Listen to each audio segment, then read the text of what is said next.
ها ملګرو سلامونه احترامات ده خدای دې وکړي چې جوړ یې برابر یې نن د مفتي منیر شکیر صاحب یو ویډیو د ګروپ ته چا شیر کړې ده چې د بابا په اړه باندې خپل نظر شیر کړی دی. مفتی صاحب چونکې مذهبي سکالر دی، یو دروند پښتون دی او موږ ورته ډېر احترام لرو، خو دا ده چې ادبي نه دی او د تاریخ نه کیدای شي نه خبره وي چې ده دا خبرې کړې دي.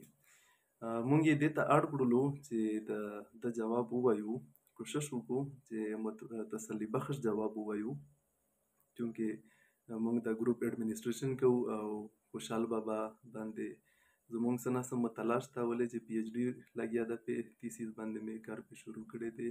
نو غواړم چې د ګروپ ممبرانو ته دا دویم اړخ هم د بابا ښکاره کړو. ګوره خبره دا ده چې خوشحال بابا ته نوکري په میراث کې پاتې شوې وه، او صرف په میراث کې هم نه بلکې د پلار د نیکه د غور نیکه نه ورته پاتې شوې وه، او دا د مغلو خدمت کول، د مغلو نوکري کوله، دا یو قسم ثواب ګڼل کېدو، یو قسم تقدس ګڼل کېدو. او ولې چې هغه وخت د مغلو بادشاه به چې کوم و هغه به ډېر مقدس و او اولوالامر به ګڼل کېدو، او دا فتوې د هغه وخت مذهبي خلکو جاری کړې وې چې بادشاه باید خلک باید تبع کول د بادشاه په اطاعت باندې. په دې سلسله کې زموږ سره ډېرې تاریخي واقعې ثبوت دي، شتون لري، په کتابونو کې موجودې دي چې هغه خلک چې د مغلو خلاف به څه خبره وکړله، څه اقدام به یې پورته کړو یا به یې توره پورته کړله یا د بادشاه نافرماني به یې کوله، په هغې باندې د کفر، د الحاد، د زندیق، د شیعه دا فتوې پرې لګېدلې دي، او بابا باندې هم لګېدلې ده. دی چې کله سوات ته تللی و هغه تاریخ به ډېرو ملګرو ته یاد وي. ګورئ خبره دا ده چې څوک بشپړ مطالعه لري خوشحال بابا حوالې سره، نو هغه په دې یقین دي او هغه دا خبره کوي، څومره عمري سرسر دي، څومره هم سکالرز دي، هغه دا خبره مني چې په دې کې بابا ته هیڅ ګناه نشته چې د مغلو سره دښمني کړې ده یا د مغلو سره دښمني کړې ده یا نوکري کړې ده، په بل طرف د یوسفزو سره چې کومه دښمني کړې ده، چونکې دا دواړه بابا ته په میراث کې پاتې شوي وو. د 28 کالو په عمر کې ورله نوکري میلاو شوې ده او پلرونو نیکونو یې دا خدمت کړي وو د مغلونو، دی هم مجبوره و او دا یو قسم پښتني غیرت او ننګ یې ګڼلو خوشحال بابا چې د مغلو خدمت وکړي. یو طرف ثواب ګڼل کېدلو د مغلو خدمت او نوکري کول، په بل طرف باندې پښتني ننګ او غیرت ګڼل کېدو د ده په کورنۍ کې.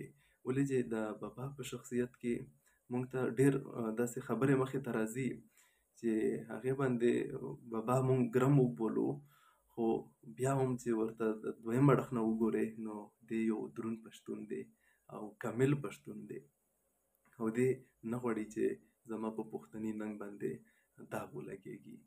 لکه محمد امین خان نه چې د ده محسن و، د ده سفارشي کړی و، د کابل ګورنر و، او هغه چې کله دلته راتلو نو دی بیا د مغلو خلاف جنگ نه کولو، خو هغه چې کله لاړلو نو دی بیا د مغلو خلاف باقاعده جنگ شروع کړلو او د ژوند اخري 11 کلونه د مغلو خلاف په جنگ کې تیر کړله.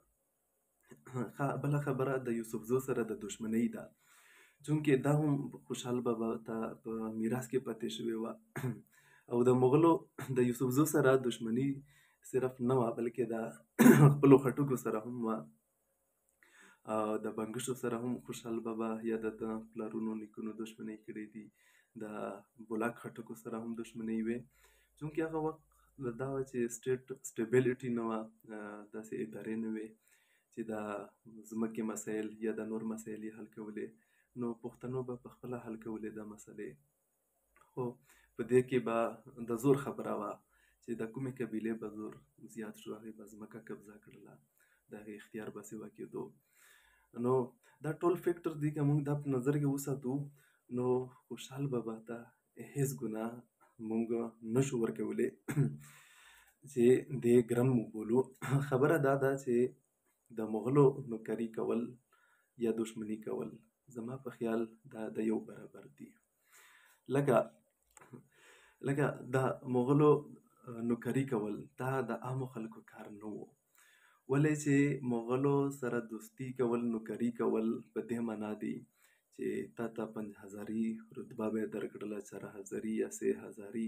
د دې مقصد به دا و چې ته به دومره مضبوط سړی وې په خپله قبیله کې، په خپله علاقه کې، چې تا به په وخت د ضرورت مغلو دپاره د 5000 یا 4 یا 3000 لښکر تیار ساتلو، د ځوانانو د فوجیانو چې هغه په هر قسم وسله باندې پوره وو، هغه به د مغلو دپاره هر قسم قربانۍ ته تیار وو.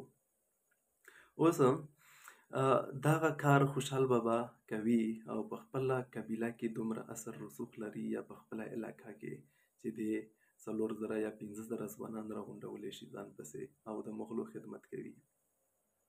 په بل طرف که دشمنۍ ته ګورو نو مغل ډېر پاورفل خلک وو، ډېر ظالمان وو او د ظلم داستانونه اوس هم د تاریخ په کتابونو کې موجود دي. یو طرف د مغلو دشمنی ګناه ګڼل کېده، کفر ګڼل کېده، په بل طرف زورور وو. صرف زورور هم نه وو بلکې ظالمان هم وو. دا بابا کمال دا دی چې د ته د خپلې غلطۍ احساس شوی دی، د خپلې غلطۍ او هغه غلطي یې منلې ده، قبوله کړې ده او د هغې غلطۍ د ختمولو کوشش یې کړی دی. د هغې چې کوم نقصان شوی و هغه سدباب یا د هغې تلافۍ دپاره بابا هلې ځلې کړې دي. خو چونکې پښتانه دي د کږو تیږو دیوال، په خوشحال بابا پسې روان نه شو. صرف دا نه چې دی یوسفزو ته لاړلو، یوسفزو ورسره ننګ ونه کړلو، بلکې زه دا وایم چې د ده سره خپلو زامنو هم ننګ ونه کړلو، خپلو خټکو ورسره هم ملګرتیا ونه کړله، چونکې دی په نیغه لار روان شوی و د پښتنو دپاره د یو آزاد ریاست، د خپلواکه ریاست خوب یې لیدلی و او دې دپاره کوششونه هم شروع کړي وو.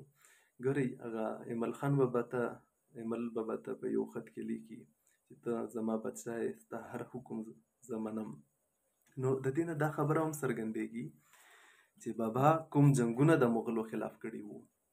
ډېر زیات جنګونه شوي دي، هغې تفصیلاتو ته نشو تللی، خو دا جنګونه نه د انتقام په نیت کړي دي، نه یې د ځان د ګټې دپاره کړي دي.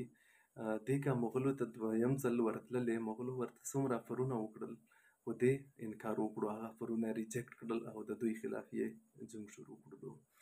نو بابا کمی ننګ دا ډېر لوی وګڼلو او هغه مراحات یې ریجکټ کړل کوم چې مغلو ورته افر کړي وو.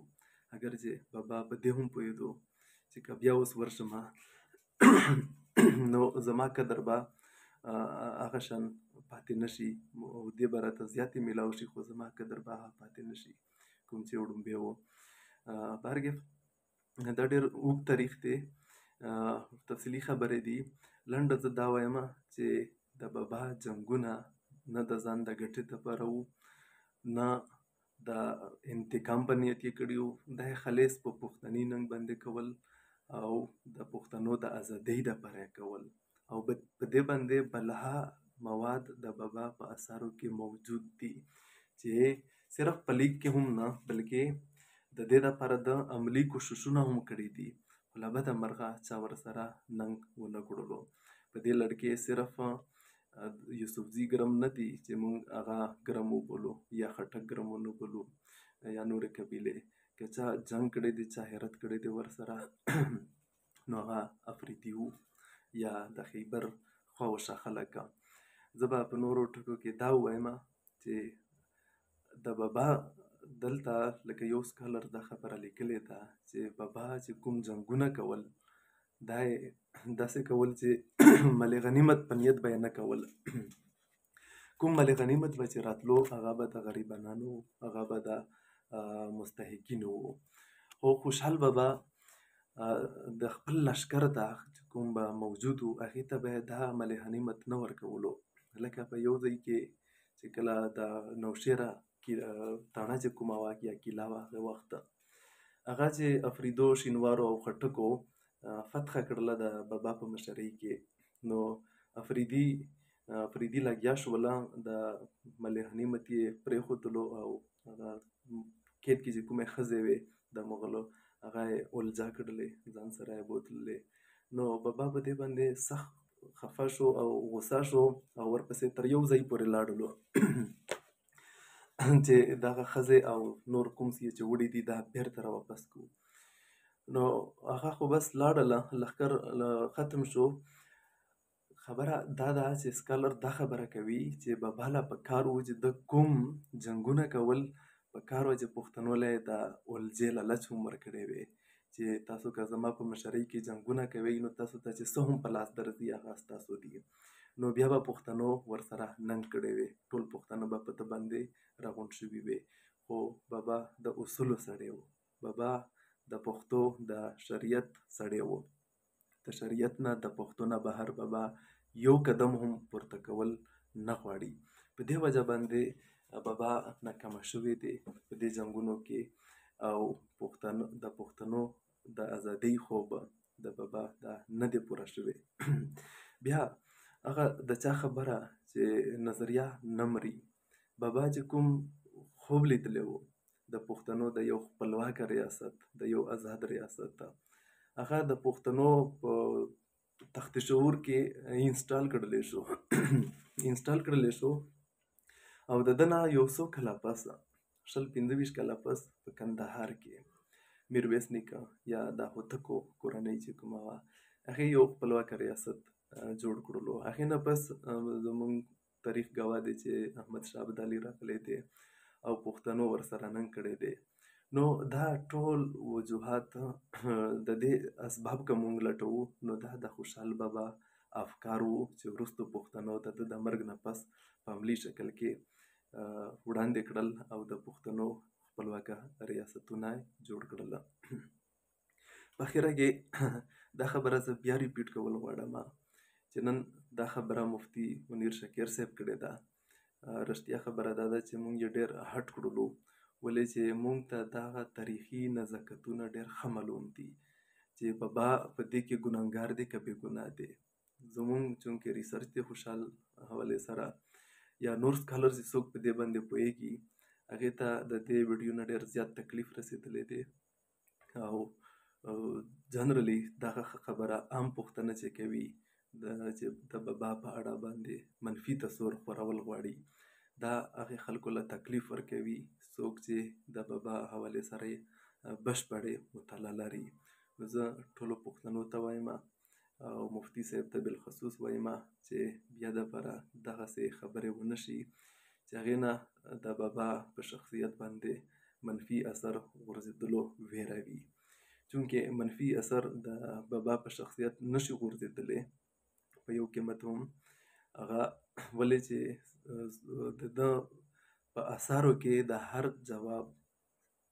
د هر سوال جواب موجود دی. موږ تر امفیل پورې موږ هم بابا حوالې سره داسې د کنفیوژن شکار وو او بابا پسې موږ هغه وخت دغسې پوسټونه کول چې دا بابا هېڅ هرت نه دی کړی، داسې ننګ یې نه دی کړی، ټول عمر د پښتنه وژلي دي د مغلو دپاره. خو چونکې ما تاسو ته وویل چې د مغلو نوکري او دښمني د یو برابر وو. بابا کمال هم دا دی چې د مغلو نوکري هم کړې ده، د مغلو دښمني هم کړې ده. تاسو د تاریخ په اوږدو کې وګورئ چې د مغلو دښمني چا کړې ده هغې کوم حال دی او دوستي یې چې چا کړې ده هغه په کوم حال باندې رسېدلی دي. بابا دا ټول تکلیفونه ځان له ورکړي دي، خپل پښتني یې بچ کړي دي تر ډېره حده د مغلو د ظلمونو نه او پښتانه چې پرګنۍ خوري سیورحال دا زما ټول د تورې برکت دی. هغه یو شعر کې وایي. نو بخښنه غواړم ناوخته دی او ډېره مننه.